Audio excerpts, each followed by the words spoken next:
With the new darkness themed Strand subclass coming in just a few months, it's time to step out of the light and back into the dark with an infinite freeze build using 5-second stasis melees that'll make you never look back. Stasis has taken a backseat in recent months due to the light subclass rework, but the Shadebinder is still immensely powerful in endgame content, especially with its instant freezing capabilities. Thanks to Season of Plunder, it got a sweet upgrade which now makes Penumbral Blast an extremely viable option to build your stasis kit around. The Warlock stasis melee ability has always been underrated and underutilized in my opinion, even though it has instant freezing which synergizes perfectly with not only your aspects and fragments but now also a bunch of legendary weapons. The new Season of Plunder weapons are top tier, and the no reprieve Stasis Slug shotgun fits like a glove in this Penumbral Blast setup.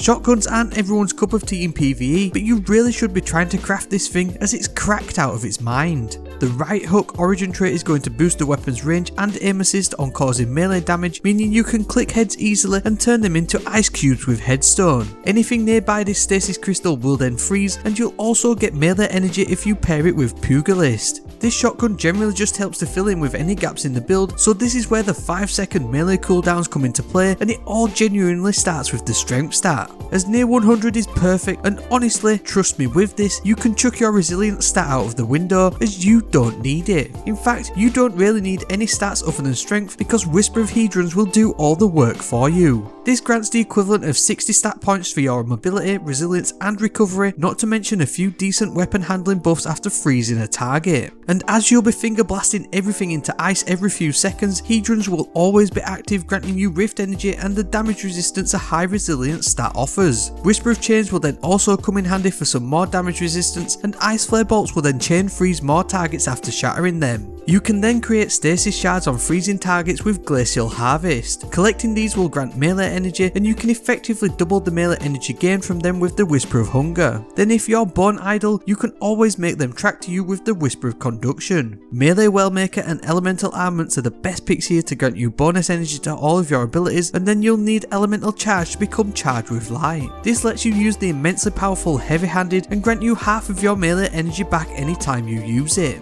This takes your tier 10 melee cooldown from 43 seconds down to 20 seconds, and with the amount of energy gained from stasis shards and wells, not to mention your shotgun, you'll have a full charge back before you know it, if not instantly. Make sure to set your melee keybinds like this on console so that you can ping Icy Blasts at point blank range every time, and also experiment with a few exotics. Eye of Another World is top tier, granting a passive bump to your ability cooldowns, or chuck on the Stag for even more damage resistance in the trenches. Or if you just want to see the world burn, put Necrotic Grips on instead. If shotguns aren't your thing and you want an S tier spray and play weapon for this build instead, look no further than this one to finish off your build.